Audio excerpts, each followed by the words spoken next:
intelligence, I'm here to talk about cosmic intelligence. My grandmother, in 1976, 47 years ago, used to always tell me, do something meaningful in life. It's the easiest thing to earn money, because I come from a family of millionaires. My grandfather was one of the highest income tax payers of the country. So she would always say that earning money, I can teach you in one day. If you want to become a doctor, your father is a doctor. If you put in the right amount of resources, right number of hours, if you read the right kind of syllabus and the right kind of books, you will become a doctor. You will become an engineer. You will become a chartered accountant. You will become an MBA. But there is something more to life. My grandmother used to live in an ashram. She was a very spiritual person. And whatever I am today, and whatever the entire community of Give Me Trees Trust is today, the entire work that we are doing, we owe it to her. I had a class teacher in grade 4, Mrs. Williams. She would always talk about birds, bees and butterflies.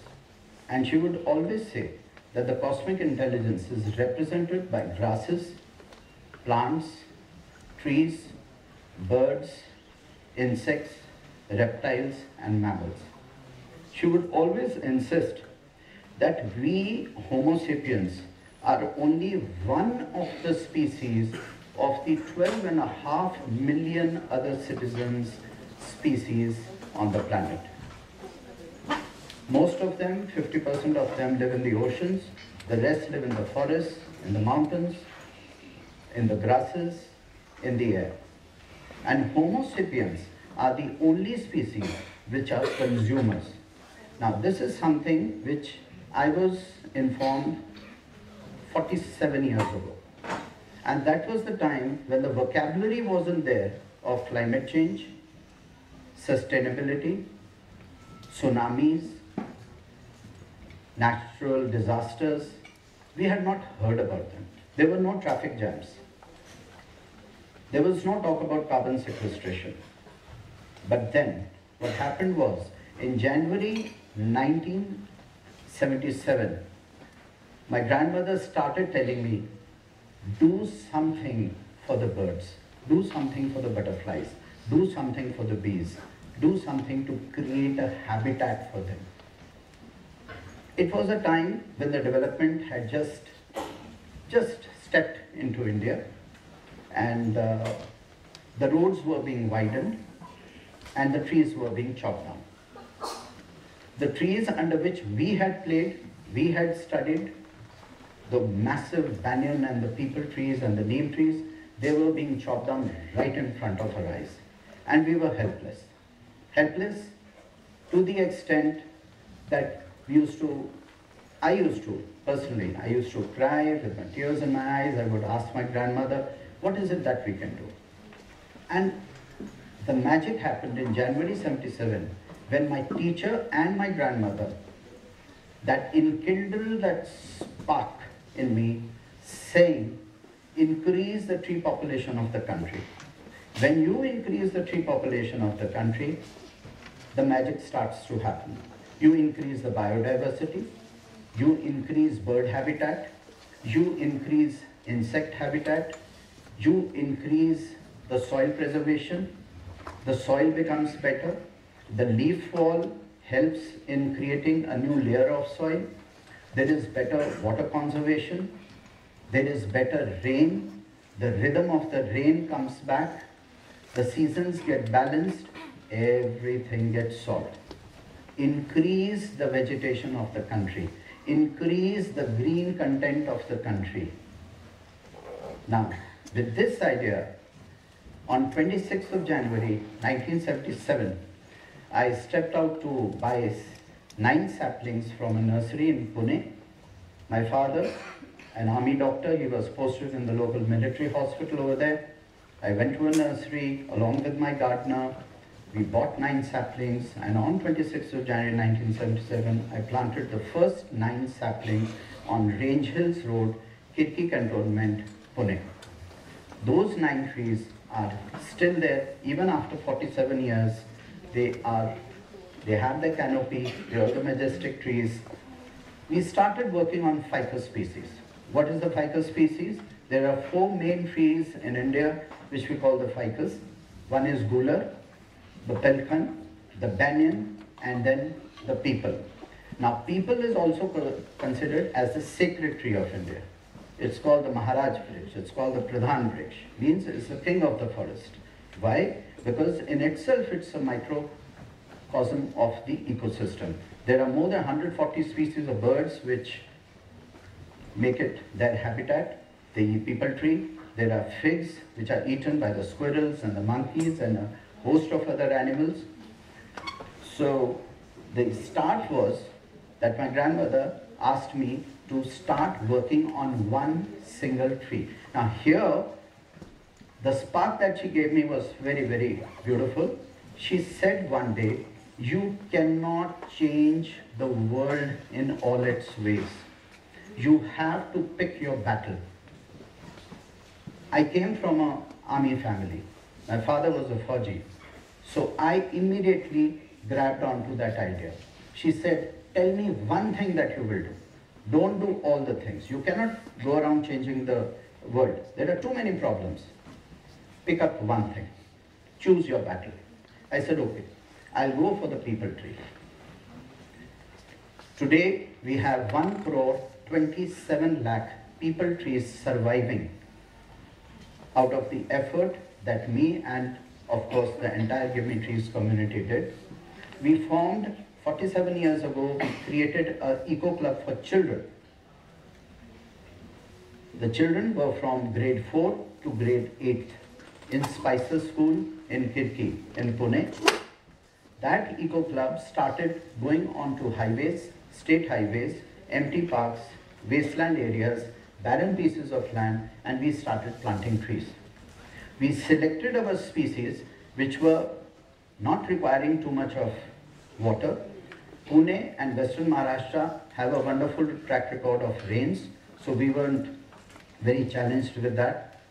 The soil was very tough because the Deccan Plateau is a very, very hard nut to crack. So we had teams of children who were digging, we had teams of children who were watering, we had teams of children who were manuring, we had teams of children who were securing the plant and protecting the plant. When you plant a sapling, the job is not over, it has just begun.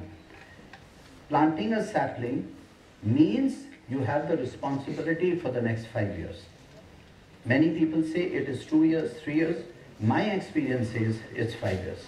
Because till the time, the little sapling is not a tree for 30 feet high or 25 feet high, and it has an independent canopy, and it is beyond the reach of the goats, cows, buffaloes, bluebills, and human beings, it is not safe. So this idea we developed, and the kin of ideas, of course, many ideas started coming in because the gardeners, farmers, and a lot of community people who were very, very enthused by the kind of work we are doing, got onto the bandwagon. The first people, the first community which joined us, I was just 12 years old at that time, was the Indian Army. My father, being a major, young major at that time, he was working for the Armed Forces Medical College in Pune, and the local sub-area commander, the lieutenant colonels, the unit commanders, the chief of staff, the chief of the region, they started calling us and they started saying that we have some empty lands lying in our cantonment areas. Why don't you come? Why don't you bring your children? Why don't you bring your students? Why don't you bring your neighborhood? Bring your community and start planting over here. Because they were fearing encroachments. They were fearing civil encroachments. So we started working there. We got a lot of practice.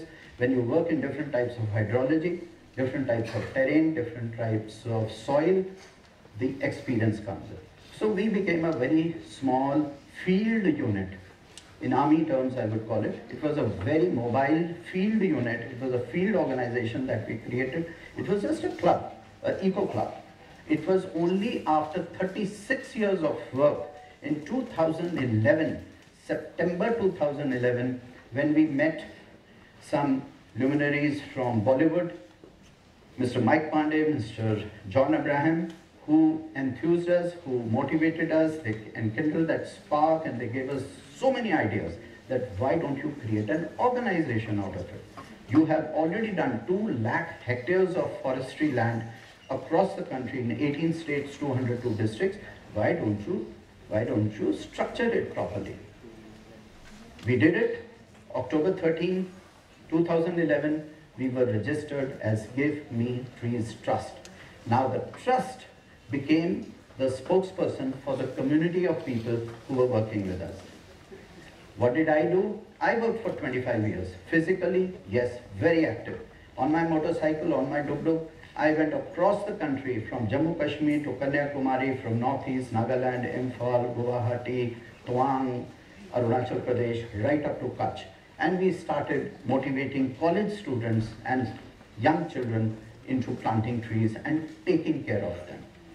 Again, I'm saying, planting a sapling is no big deal. Anybody can do it. Anybody can do it. It's just a 10-minute job. But actually taking care of that sapling, making sure that it becomes a nice habitat for birds, bees, and butterflies, that requires at least 5 years of labor. You know, it's like delivering a child and then leaving it on the road. You can't do that. You know, it's a great sin. So this is the kind of training we started giving. We established training centers across India. We have very active field units in 18 states, 202 districts, because predominantly we worked in 202 districts. These were representative districts in each and every state of India except Kerala. We haven't been able to start work in Kerala.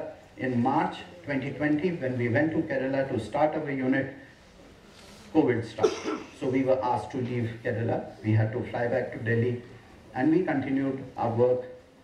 During COVID also, we took passes from the administration, from the forest department, from the district magistrate, from the SDMs, the block development officers, and we made sure that all the 14 lakh saplings that were right there in our nurseries, we picked them up and we put them on the highways, we put them on the central dividers, we put them in the schools and colleges which were closed.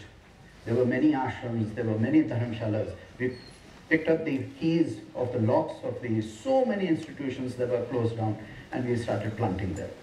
Throughout those 2 years of COVID, when most of the institutions were closed, we did that kind of work which we had not done for the past 20 years. And when it comes to the community, it was more of a spiritual, it's like spirituality in action. When we talk about trees, when I talk about cosmic intelligence, AI came about just about 10 to 15 years ago. Or maybe, we were just listening to ChatGPTs and AIs. It was fantastic. It is going to be revolutionary.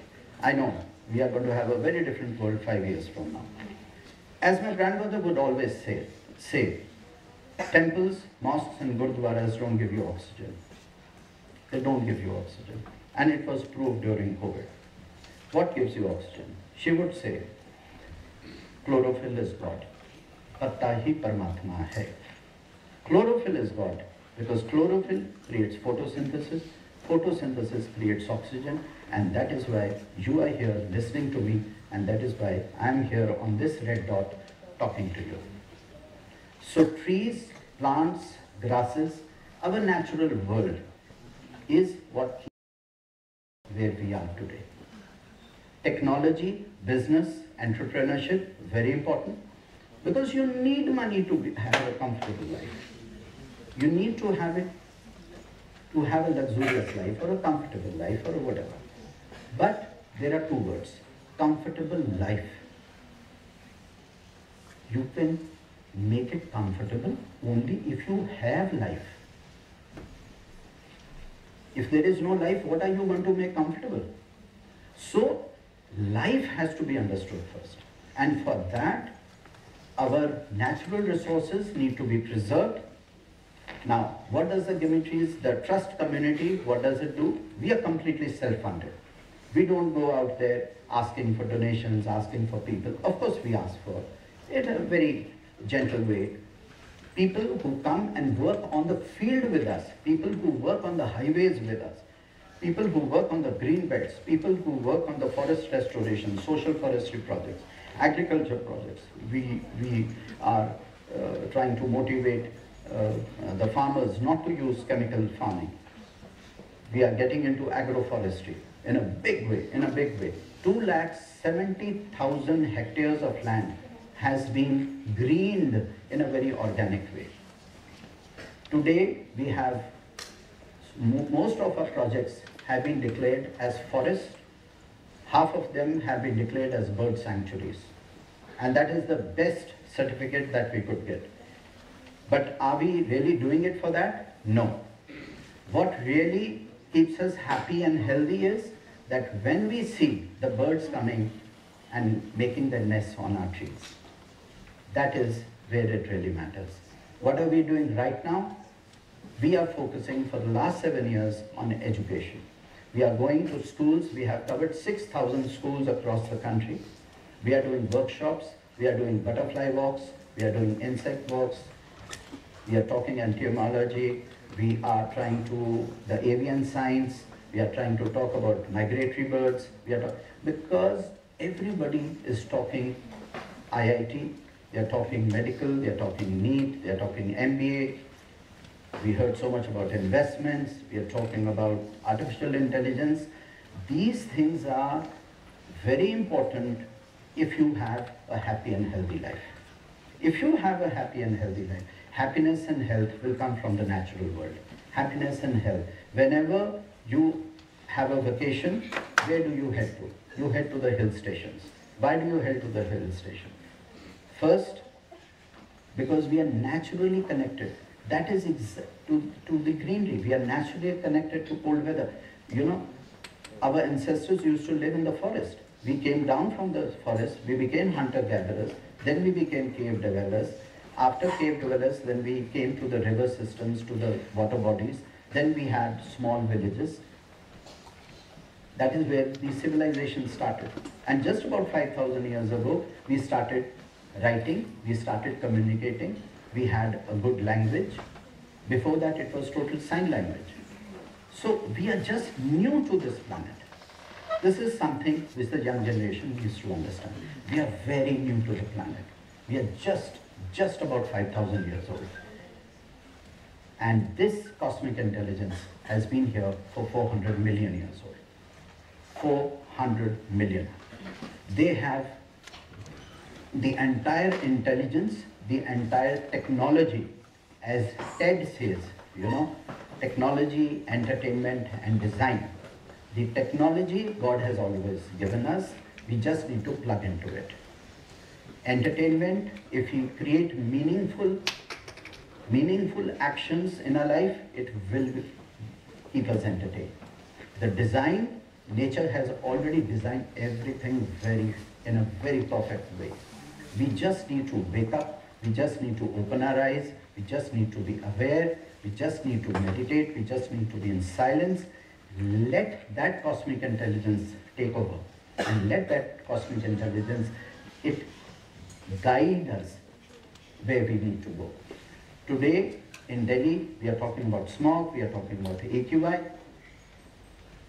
If we don't have, now this is one thing that I would like to pose to my young generation, my young friends, very, very important. If you don't have good health, what will you do with investments? If you don't have health, if you are not happy, if people in your family are coughing and they are having cancer and they are having diabetes, they are having blood pressure problems, they are having so many health problems. Entire Delhi is sick. 75% of the people are sick right now. In India, we are having so many lifestyle problems. First, we need to talk about health. Environment issue here, I would like to conclude by saying, environment is, friends, it is not a third-party issue. We are the environment. We are that natural system. We are just a reflection of what is outside. If your air is not good, you cannot be good. That is what the oncologists say. How can we treat cancer? We can give you chemotherapy, we can give you radiotherapy, but then the moment you step out, you are stepping into poisonous air. You are stepping into toxic air. Can that be resolved? Of course it can be resolved. Whatever you think, it can happen. There are 4 lakh community members across the country who are 24/7 into 365 working for this objective. They are going to schools, they are going into colleges, they are only talking about the natural world. They are talking birds, bees and butterflies. They are talking about tree species. They are talking about city forests. They are talking about bird sanctuaries. They are talking about wetlands and ponds and creating water harvesting units. And there is so much satisfaction in them. And lastly, I would like to say, most of the people who are working with us, they are very progressive, they are very educated, and they are very, very prosperous. But you know what? They are not happy. They are not happy. And when they work on the field, when they work with the soil, when they work with the saplings, when they work in the forest, when they work with the birds, when they run after butterflies to take a nice video of it, when they go and pick up the beetles and take it and show it to the family members, that is what brings happiness to them. So the happiness lies in the natural world. This is something we need to recognize. We think the happiness and health lies in the material world. Material world, again I am saying, is important to give you a comfortable life. But friends, first you need to have a life. Thank you so much.